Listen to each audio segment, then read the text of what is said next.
Welcome to Breakthrough Success. I'm your host, Mark Roberti, the content marketing expert, bringing you 5 new episodes every week where I and top-level guests teach you how to take your business to the next level and achieve your breakthrough.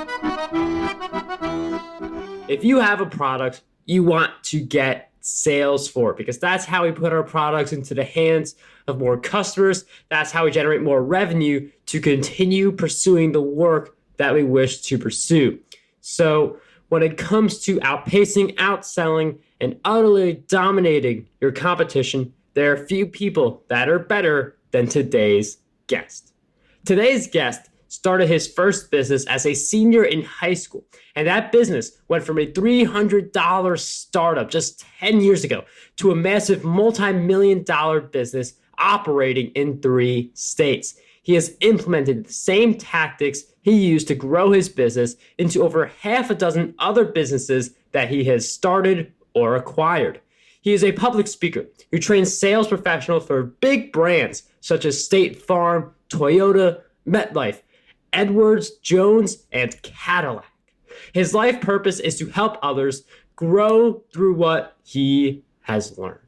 Today's guest for episode 175 of the Breakthrough Success Podcast is none other than DJ Carroll. DJ, it is such a pleasure to have you on the show. My man, I love it, bro. I'm ready to do this thing, get fired up, and help give your listeners some actionable advice. DJ, I'm really looking forward to this, and actionable advice is something we all definitely need, as long as we're also implementing that advice. So I am really looking forward to diving into this interview today. But before we get started, I just want to ask, how did Easy Pro come about, and how did you start as a senior in high school? So good question, man. And I appreciate you having me on. Really means a lot to me. And thanks to everybody that's out there listening to this podcast. I grew up from humble beginnings, man. My parents carried engine parts out of the house that they brought me home to as a baby.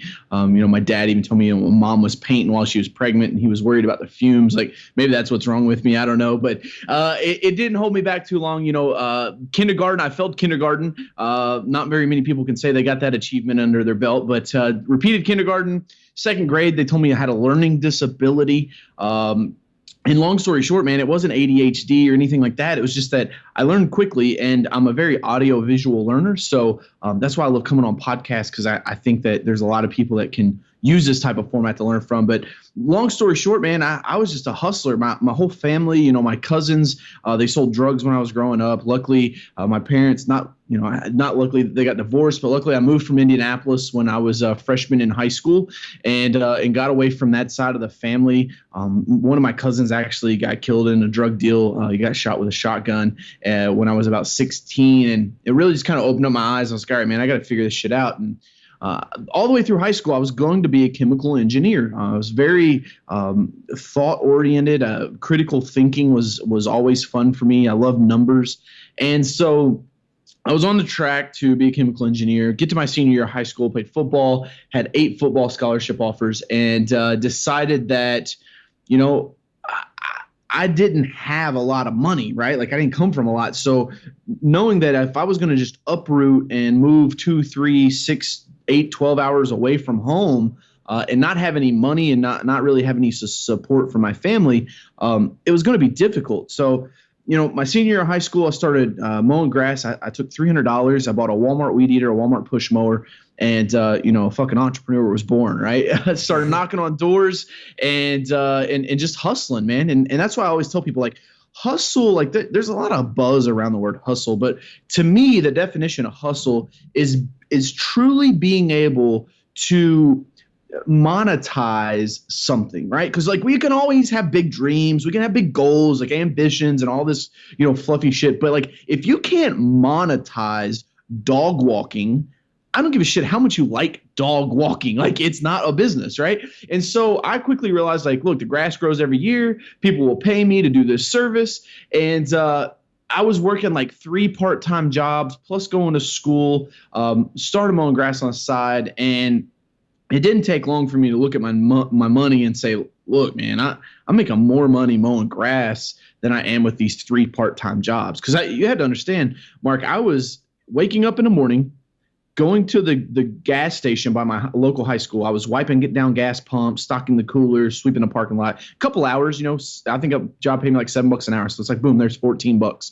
And then I go to school for about 4 hours. I actually interned for myself. So I don't know how the hell I did it, but I convinced the principal and the guidance counselor to let me work for myself. And so about halfway through the school day, I would eat lunch. And then after that, I would sign myself out and I would go mow my yards. So I would go mow 4 or 5 yards for, anywhere between 40, 50, $60 a piece. And then at the end of the day, I would either go sling pizzas and deliver them. And then on the weekends, that's what I would do. And during the week, I actually worked as a busboy at one of the nicer high-end restaurants because I realized that the waitresses made more money. So they tip out the busboy. They tip them more money. So, I was looking at my money and I'm like, hey, I'm making more money mowing grass than I am busting my ass over here on 3 part-time jobs.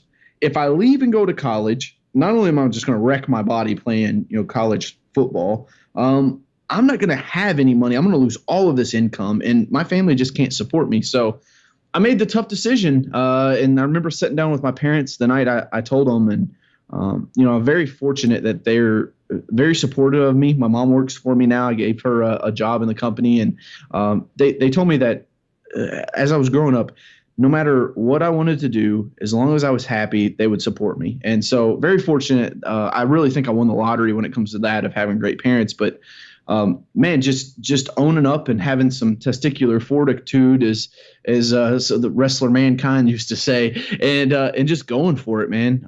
It's been a crazy journey, but it's been worth it.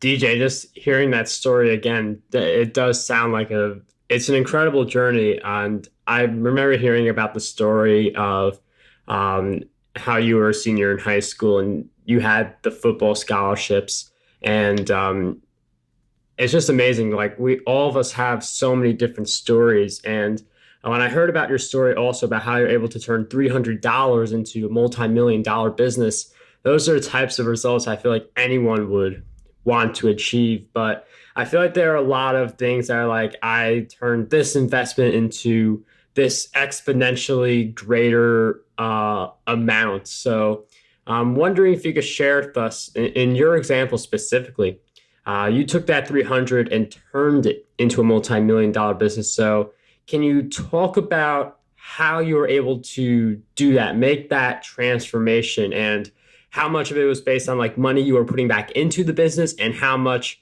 of that big transformation was based on the time you put into your business? Yeah, man. Well, you just talked about the 2 critical things. Like, there's only 2 things in business: time and money, right? And so I hate the saying that time is money and money is time, because that's complete bullshit. Time is not money and money is not time, right? Time is time and money is money, because money you can always make more of. Time is a finite resource. You only have so much of it.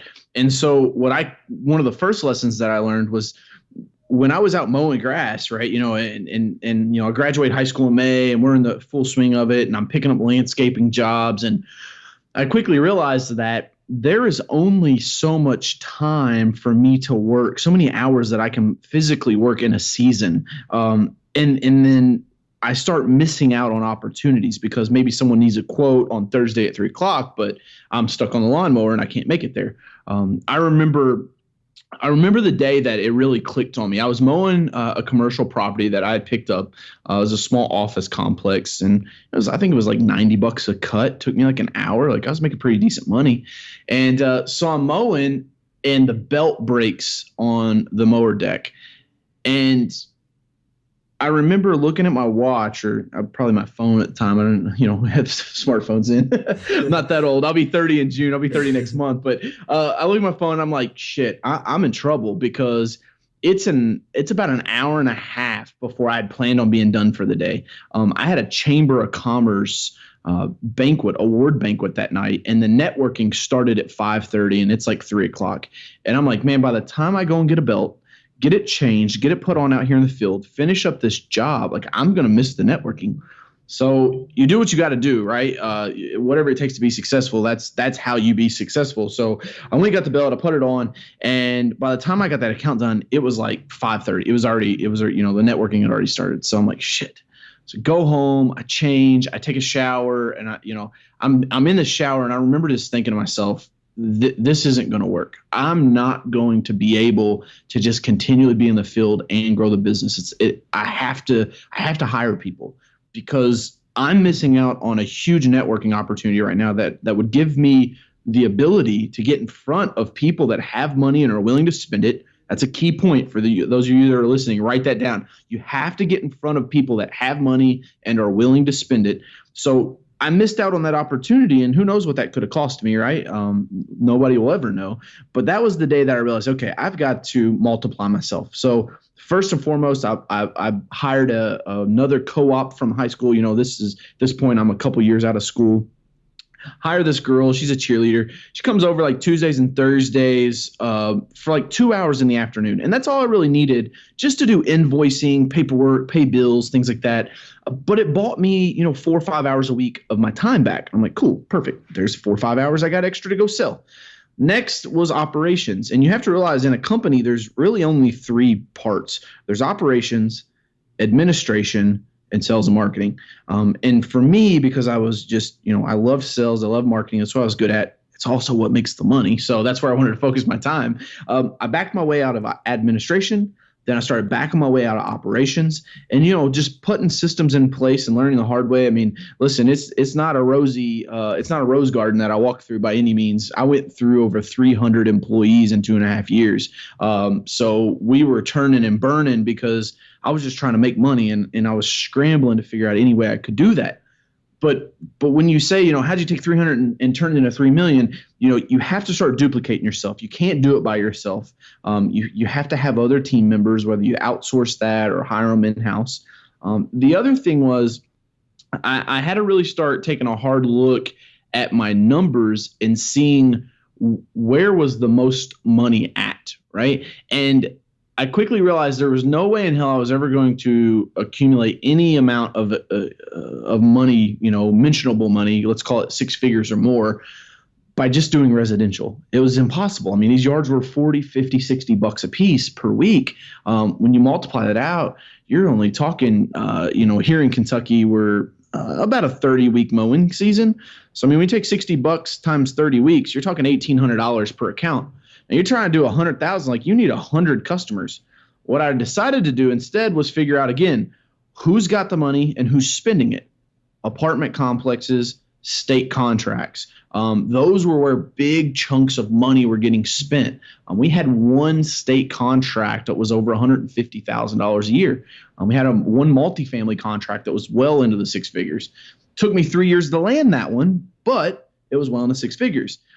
So if you're working in your business right now, and this is where I always say, I try to give concrete, actionable advice. I want you to, if you're listening to this right now, I want you to take a second. I want you to think about your business, maybe even pause the podcast. Think, where is the big money at in your industry, right? Like if you bake cupcakes, who orders a bunch of cupcakes, right? It's probably not the soccer mom that needs 20 cupcakes for the soccer team. Maybe you could go sell to the Fortune 500 company in town and say, hey, why don't you do client or, employee appreciation and buy a cupcake for all 2,500 of your employees, right? Like, that's where I think a lot of people mess up, Mark, is that they don't understand you got to get big, and you got to get big quick. You have to have a sense of urgency to make a lot of money in business. That's one of my biggest regrets, man, is like first 4 or 5 years, shit, dude, we're doing a couple $100,000. I'm like, I'm good, man. I got money. I'm in my, I'm 23, 24 years old. Like, I can just max out this $1,000 credit card every month and pay it off. It's not a big deal. But I quickly realized, like, you can't do that forever. You're eventually going to have to upgrade your level of what I call entrepreneurship. It's kind of like, my cousin sold drugs. Like, if you're in the drug game and you're selling weed, Cat Williams makes a joke about this. Like, you can't just sell weed forever. Like, you eventually got to upgrade to better substances, right? I'm not endorsing drug dealing. Don't sell drugs. I'm just telling you from an entrepreneur standpoint, there comes a time where you have to level up. You have to go to that next level, because if not, eventually contentment's going to creep in. And if you're a true entrepreneur, that's going to mess with your head. And then, it's going to go downhill from there. And a lot of the story, like that story just screamed out hard work.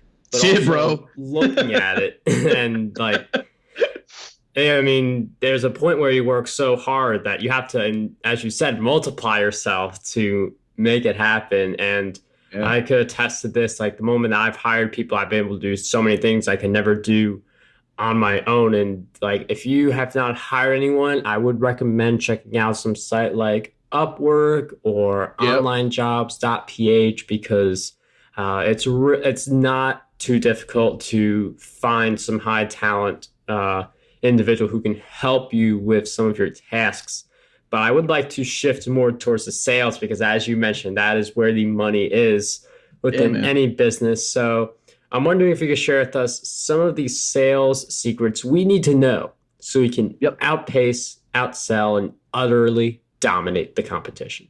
That's right, man. So first and foremost, I love cold calling. When I was, you have to realize while I started my business, and this is the crazy thing is like my PR team makes it all sound fantastic and like it was easy, but it wasn't.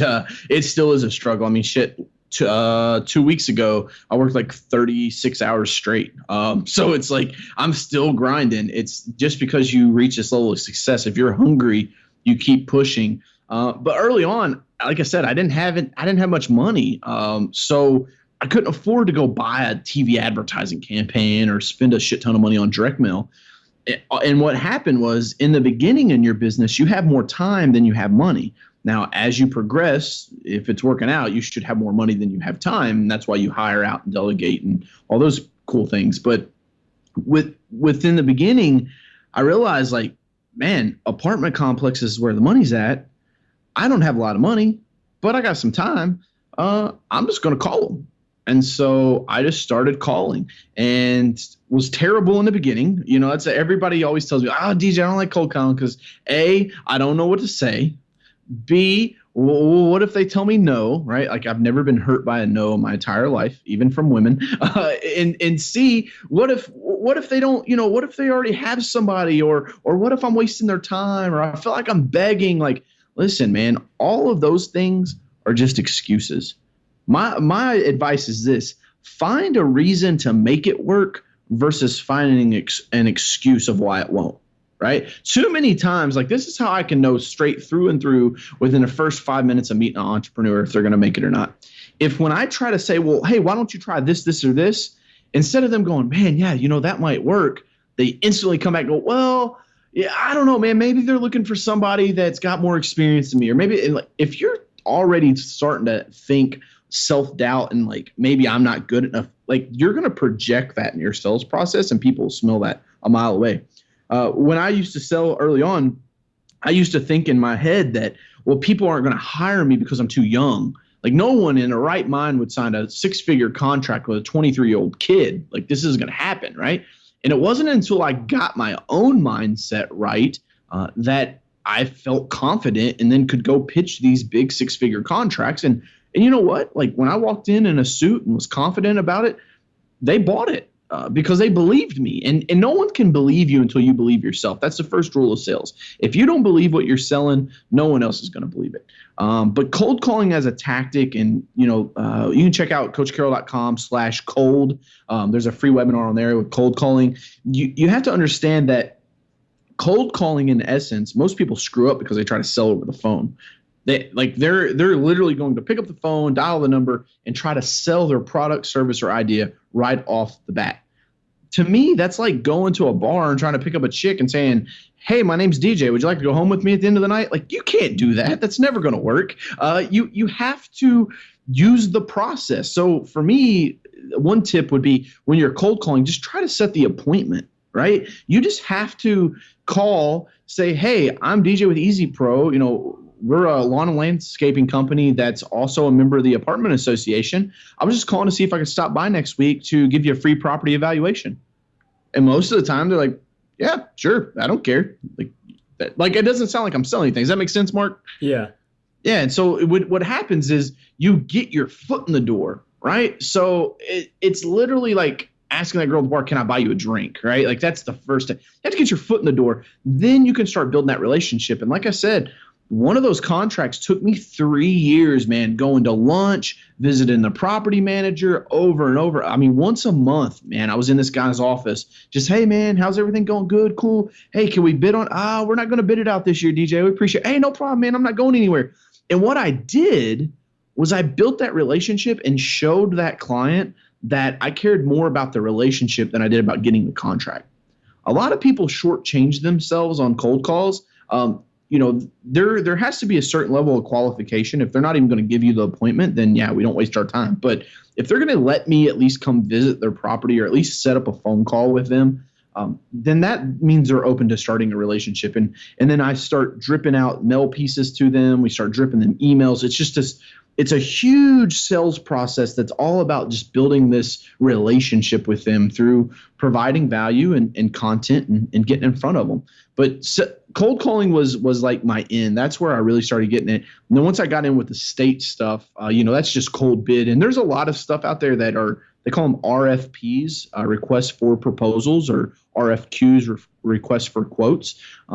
Depending on what you're selling, your product, your service, your idea, you can go to fedbizop.gov. Federalbusinessopportunity.gov is what that stands for, fedbizop.gov. And there's like a whole list of all the stuff that the federal and state governments buy. The federal and state governments are one of the largest purchasers of small businesses, products, and services in the U.S., but very few entrepreneurs ever tap into them. It's pretty crazy. So that was my two things, man. I started doing that, started tapping into cold calling. In 2016, I ran my first Facebook ad in 2013. Played with it a little bit in 14 and 15, but 2016, we got into power washing, and that's when I really figured out the Facebook ads, and we've been rocking and rolling with them for the past 2 years and haven't really had to do too much cold calling. And there are a lot of different tactics out there, cold calling, Facebook ads, which my brother also happens to be really good at. But you talked about the mindset, which is easily the most important thing for us to develop if we want to become successful in any area. And I will ask a question about what you believe holds us back from unlocking our potential. I want to do something different. And you mentioned that you're talking about your success also, and that kind of a mindset.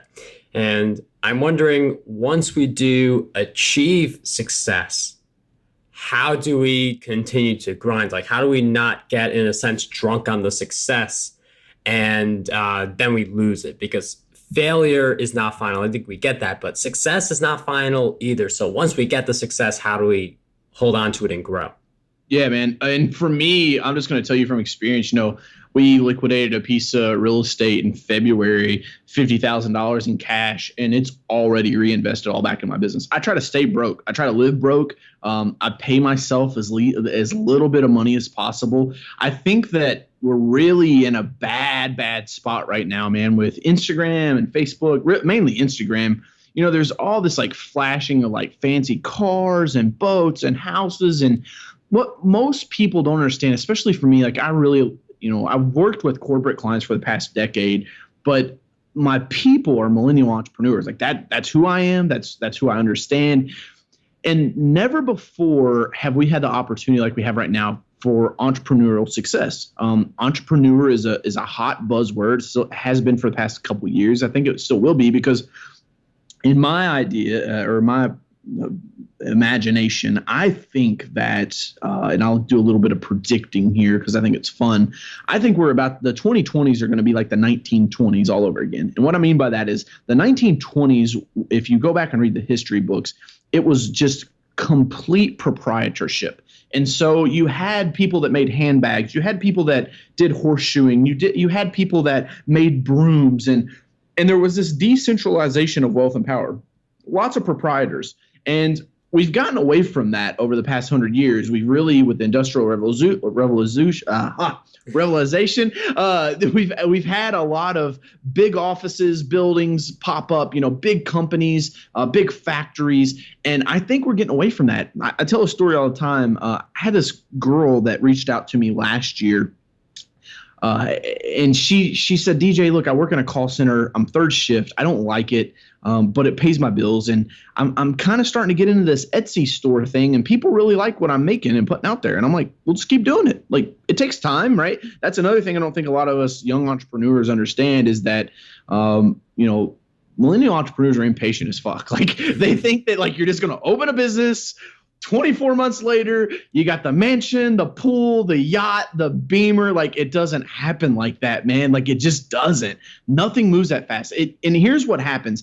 If it moved that fast, it's because some VC came in and gave some kid $3, $4, $5 million worth of startup capital. And with $3 or $4, $5 million worth of startup capital, I don't give a fuck if you're selling tulips. You can grow a big business, right? How sustainable long term that will be is to be determined. But back to the story with Lacey, she's like, all right, cool. Well, I'm just going to keep growing this thing. I was like, hey, just take your time, work on it, put out good product, take care of your customers.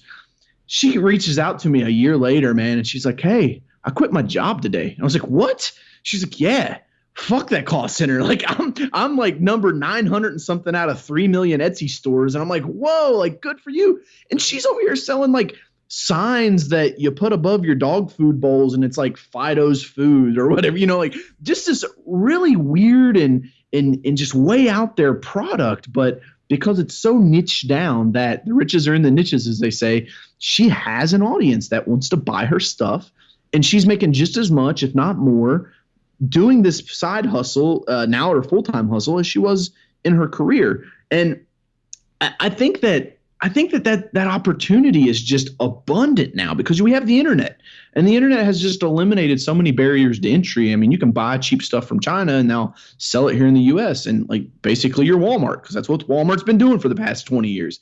But you have to understand, if you're a young entrepreneur and you're getting started or you're thinking about starting, know that it comes with trials and tribulations. Like, you're going to have to learn lessons. And the only way you learn lessons is by going, shit, I shouldn't have done that, right? Like, that's the best teacher in entrepreneurship and in business. You have to understand that it takes time for those lessons to happen. But if you'll stay committed in your mindset, you have to really, and this comes back to your question, Marcus, you have to get self-doubt out of your mind, okay? Because when I decided that I was going to be a chemical engineer, I went to my chemistry teacher and she said, DJ, if you ever think that you're going to be as successful being an entrepreneur than if you just went to college and got your chemical engineering degree and went and got a job, like, you're sadly mistaken.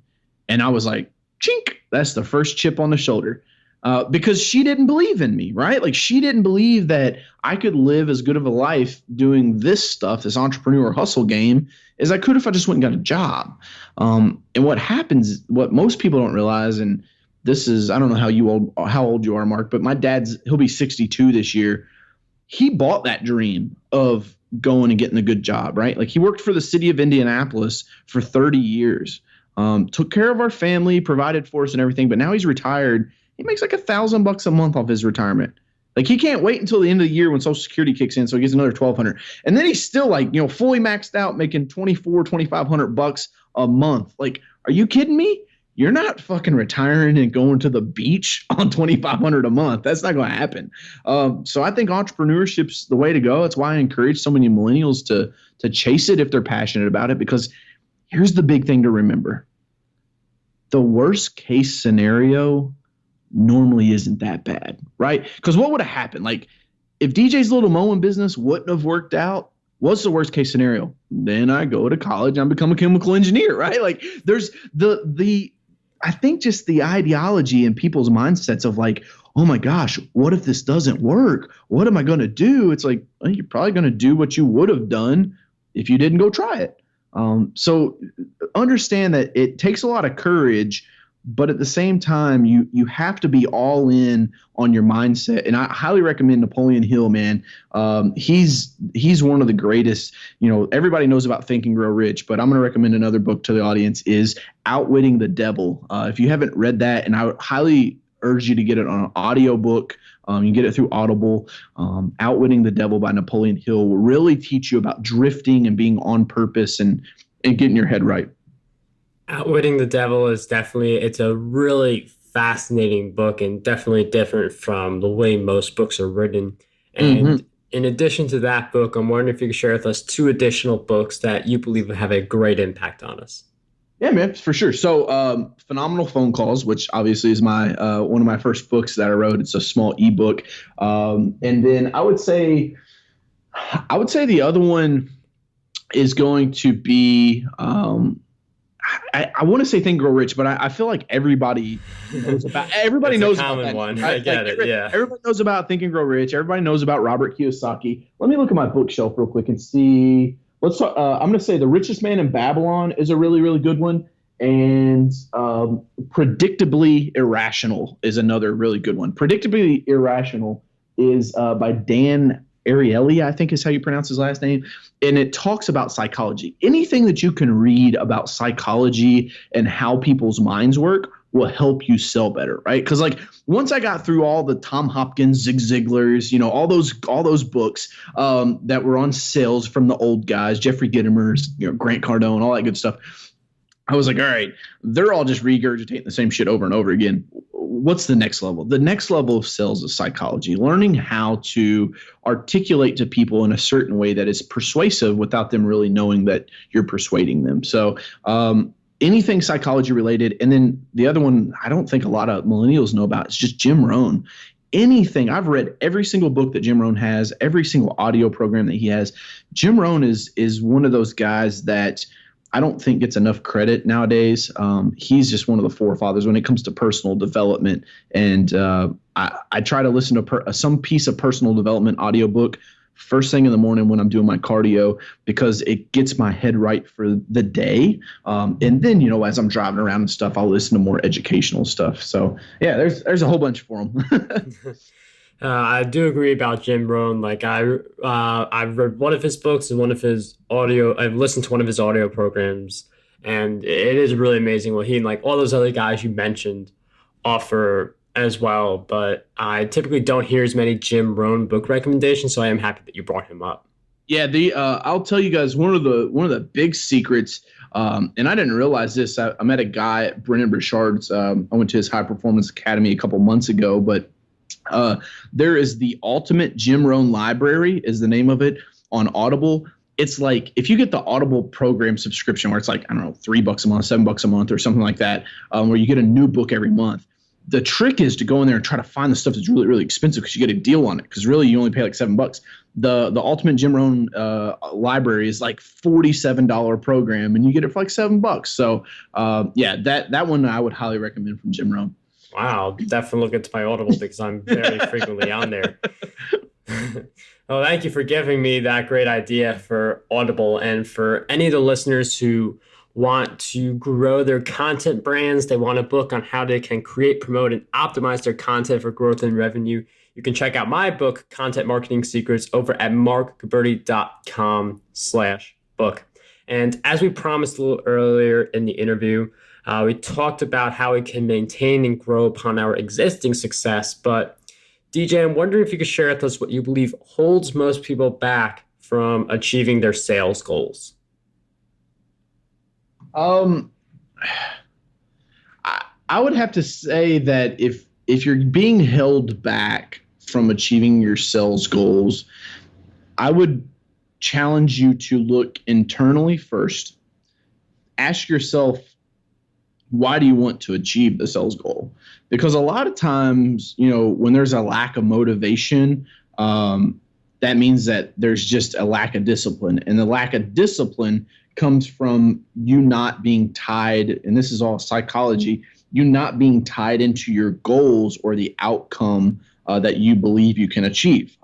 So to try to sum that up in a little easier way to digest, if you don't 100% believe that the number you have written on the board that you're trying to get to is attainable, or that whatever that goal is you are going to get the outcome of, then you aren't going to go after it because you don't believe that you can actually achieve that. So what happens is I've always found by taking my sales goal for the year, making it bite sizes, it's more easy to digest. So, if you're using simple numbers, if your goal is $400,000 for a year, all right, well, that's $100,000 a quarter. That's $33,000 a month. And then you just keep dividing down. So if we're at $33,000 a month, That's going to be about $8,200 a week. If you take $8,200 a week divided by 5, that's $1,600 a day. So you need to tell yourself like, hey, man, I just have to do $1,600 a day in sales every single day. That's my number. That's all I've got to hit. And that's a lot easier to chew on than $400,000, right? So that's number one. Number two is if you're not reaching your goals, it might be your skill level, right? Like that's like asking like, well, man, what can I change in my mindset to beat LeBron James in basketball? Like sometimes you can't. Like your ass is just going to keep getting dunked on because he's better than you. And that's a conversation I don't hear people having a lot in entrepreneurship. And I meet them, man. Like I go to these networking events. I'm a member of YPAL, which is the Young Professionals Association of Louisville. Shout out YPAL. You have to understand that just because you really, really, really like basket weaving and you think you're really, really, really good at basket weaving, if you suck at selling baskets, like it's not going to work, bro. Like, and I think there's just this, that's the downside of millennials is I was part of it. Like I got the participation trophies, right? Like and I've told Tori, my girlfriend, I'm like, when we have kids, like that fucking kid's not getting a participation trophy. Like you came in last place and you get a trophy, you go give it to the first place guy because that's the one that deserves it. Well, you can't do that, DJ. You can do that. And if you raise your kid like that, that's what makes them a winner because he's going to go to bed that night and he's going to say, damn it, man, I had to give the spoils to the guy that won. And that's how life really works. And so I would tell you that maybe you need to get your skill level up. Maybe you need to buy some courses. Maybe you need to get a mentor. Maybe you need to go learn and go to some seminars and get around people and read the books. There's a lot more to it than just like getting your headspace right. And I feel like that's where a lot of the millennials are moving right now. It's like, well, I just gotta, as long as I feel warm and fuzzy about being successful, then I'll be successful. It's like, no, jackass, you still got to go sell something. Like it doesn't just happen. And so I mean, those are the 1 and the 2s, man. Like you're not motivated enough because listen, motivation, people that need motivation, and I'm saying this from like, I need motivation too. Like I listen to this shit too.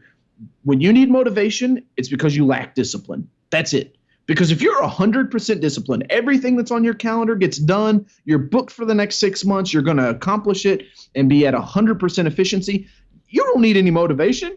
You're as motivated as you need to be. You're going to get there. You're going to be successful. You're doing the actions.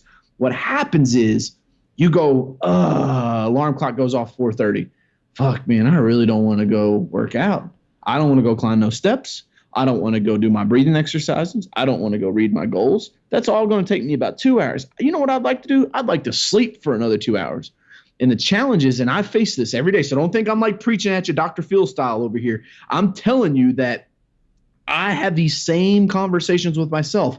And what happens is I realize that I'm not 100% sold that I can compete at that level. So earlier on, Mark, you asked me, you know, like, how do you not get drunk on success? Like, you just keep chopping away at the tree. And as soon as you cut down the first tree, you look past it and there's a whole great big forest. I remember, I'll tell you another quick story real quick. I know we're getting close to the end. When I very first moved to Louisville, I looked around. I was like, all right, let me move from a small town, you know, outside, about an hour outside of Louisville. I had known everybody there. Everybody knew me. I was like, all right, I got to get to a new area. I got to cut this town off. It's getting negative. I got to get to this new place. I got to find some ballers and get around them because people will pull you up. It's like success is magnetic, man. You get around more successful people and people that are more successful than you, it will just pull you to them. It's just, I don't know why it works. It's just the way it works. I didn't write the rule book. So I'm like meeting these people. And I meet this guy, you know, and at this point I'm like, damn, you know, Grant Cardone's business does like $25 million a year. You know, Bradley, my buddy Brad, I've talked to him, been to his office, Lightspeed VT, you know, he's doing 20, 30, 40 million a year. Gary V's doing 150 million a year. I'm like, damn, dude, these guys are ballers. They're making lots of money. I meet this guy when I moved to Louisville. He owns all of the suntan cities and he owns about 10 Planet Fitnesses. And I asked him, I was like, hey, man, what are you doing a year? Cordial, no big deal. About 180 million, DJ. I'm like, wait, what? He's like, yeah, about 180. I was like, dude, how much do you work? He's like, I don't know, about 10 hours a week. I'm like, whoa, my brain about exploded, Mark. Because I'm like, I look at Gary Vee and I'm like, well, the reason why he's got 150 million years, he works 18 hours a day, right? Like this dude's a machine. And then I meet this guy that's got a bigger company than him and only works 10 hours a week. And that let me know, like, DJ, you're not even scratching the surface, bro. Like, you're not even a fucking speck on the windshield of success. Like, you get around these bigger people and these people that have achieved more than you, it really will open up your eyes. Because if you're listening to this right now and you come from some similar background as I did, like, next to nothing, your family doesn't have a lot. Mark, I think the biggest thing holding guys like me back is we just don't really realize the value of money. And when I say that, I'm meaning, like, what's $10 million buy? Can you fathom owning something worth $10 million? Can you fathom having $10 million in your bank account? Like, like when you're holding $50,000 cash, you're like, holy shit, this is $50,000 cash. First time I've ever seen this, right? Like, that's a teacher's salary. Like, you have to realize, if you're going to climb this ladder of success, your mind has to get shifted into a place that is very small people. You have to realize at the age of 30, right? I'll be 30 next month. My net worth it's over $1 million. Well, I won't put a number on it, but it's over $1 million for my real estate holdings. But at the age of 30, if my net worth was $328,000 and I was making $200,000 a year, I'm in the top 1% of the U.S. But most people don't even have a clue where they stand at, right? Like, but they're like, I'm gonna get me that Rolls Royce. I'm gonna get me that mansion. They don't even fucking know what a G200 cost. Like, you don't even know that that's $6 million. Like, stop talking. Stop just living in your dreams, right? I have a saying that says, dream on the weekend, work during the week. There's too many people that just dream 7 days a week and then want to look at themselves and go, why are I succeeding? Let me just go listen to another one of Mark's podcasts. Like, there comes a point in time where you, like, got to actually do some work, man. Sorry, didn't mean to go on a tangent. And a lot of it does come down to that work. Like, there are ways to time hack, productivity hacks, multiplying yourself, as you said before. And no matter how you optimize your schedule, there is going to be that point where you have to sit down and put in the hard work. Yes, like, smart work also, but it is still hard work, just done smarter. Absolutely. Yeah, you can't think that you're going to amass any type of, and listen, like, you can fool some people. You can do some shady shit where you don't really have to work, and you can make, $5,000. Like, you can go make $100,000 a year and not really have to work and build, but you're building your foundation on quicksand.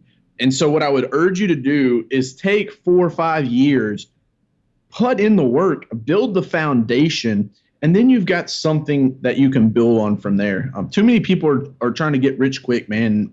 There's just not very many people in history of the U.S. that have built foundational wealth for their family on get rich quick schemes. It just doesn't happen. It takes time. And DJ, before we do wrap up this episode, I mean, the advice you offered, it's just been really amazing. But I'm wondering if you could share with us one question that you believe we need to be asking ourselves more often. Why? Why? You have to understand that until you figure out your why, then your body, your mind, everything, like, you have to, like, and it all goes back to, like, your ancestry. Like, in psychology, they call it the primal motivators, right? We want to eat, we want to fuck, we want to survive. Like, those are our primal motivators. And so, like, if you're doing something in life that doesn't go back to providing food, making sure that you survive or reproducing, you have to truly understand why you're doing it. Because if not, you're going to get a month in, 6 months in, 12 months in, and then it's just not going to happen, right? That's why a lot of times you see people grow their business from zero to whatever their job's income level is really quickly. Because their why is, like, they don't want to work for their boss anymore. They hate him. He's an asshole. The environment they work in is negative. They want to get out of there as fast as possible. So they go from zero to that point really, really quickly. And it gets them free. but then they just hover there, right? Like they get stuck, or they can't ever get to the next level, or they don't take it to the next level. And then they come up with some story of why they don't need to go to the next level. You have to realize you must ask yourself why more often. I don't put anything on my calendar. I don't do anything until I ask myself why. Even like this interview, I'm like, why would I do this? Why would I spend an hour hanging out with Mark? I'm sure he's a great guy. I'm sure the listener are great people. Why would I do this?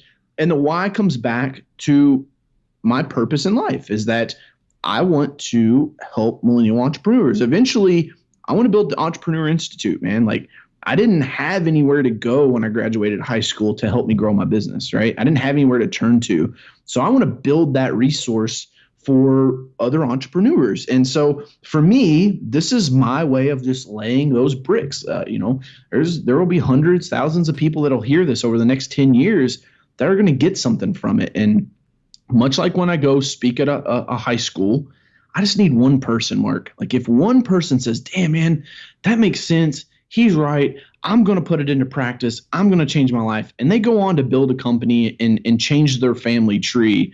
Like, dude, what more could I ask for, 45 minutes to an hour of my time to invest to help somebody change their life?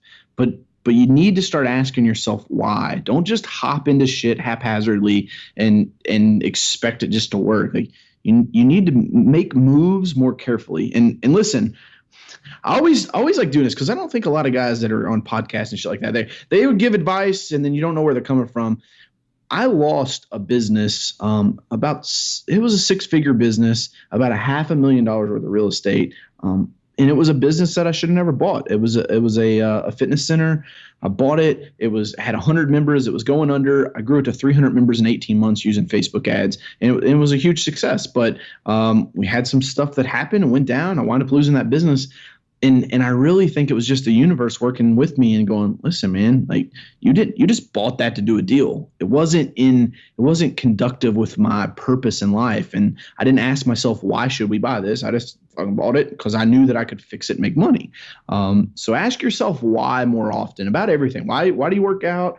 Why do you want to go have coffee? Like I stopped having lunch and coffee with people. I won't do it. Like, that's the thing is like, hey, man, let's grab coffee. Hey, let's grab lunch. I'm like, bro, I'll have a 15-minute phone call with you, but I don't have an hour to burn sitting around talking about what happened at the Cleveland Cavaliers game last night. Like that has no bearing on my life whatsoever. Ask yourself why and really start moving with solid pinpoint intention and purpose. DJ, thank you for sharing with us that powerful question and for sharing all of your great insights throughout our time together. And for anyone who wants to follow up with DJ and learn more about him, he has his newest project, The Tactical Grind. It's kind of like an album, but it's a free 10-video course in an album style where he has a lot of different insights for entrepreneurs that he shares in those videos, and they are tactical, not philosophical. So you will leave each of those videos with action steps that you can take to achieve more success. For anyone interested, that is at Coach Carroll. Carroll has 2 R's and 2 L's. So coachcarroll.com/grind. That link and all the other links mentioned will also be in the show notes at markguberti.com/E175. DJ, I cannot thank you enough for sharing all of your great insights with us today. Hey, man, I really appreciate it. And if any of you listeners, if you loved what you're taking away, my team does an amazing job with all our social media content. So it doesn't matter if you're on Snapchat, Instagram, YouTube, Facebook, wherever, LinkedIn, just search hashtag Coach Carroll, CARROLL, hashtag Coach Carroll on any social media platform. It'll pull me up, probably pull up Pete Carroll, the coach of the Seahawks as well. But you'll be able to distinguish the two of us pretty well. And look forward to engaging with you guys. Drop comments, say, hey, what's up? I heard you on Mark's podcast. I love interacting, engaging with people. And Mark, I really appreciate you having me on, man. Hopefully we helped a lot of people today. It was a pleasure to have you on the show. Thanks for coming. Cool, man. Thanks. How does over 100 retweets per day sound to you? My free ebook, 27 Ways to Get More Retweets on Twitter, has you covered. I use the methods within this ebook to get over 10,000 retweets every single quarter. To learn more and get access to this free resource, visit markguberti.com/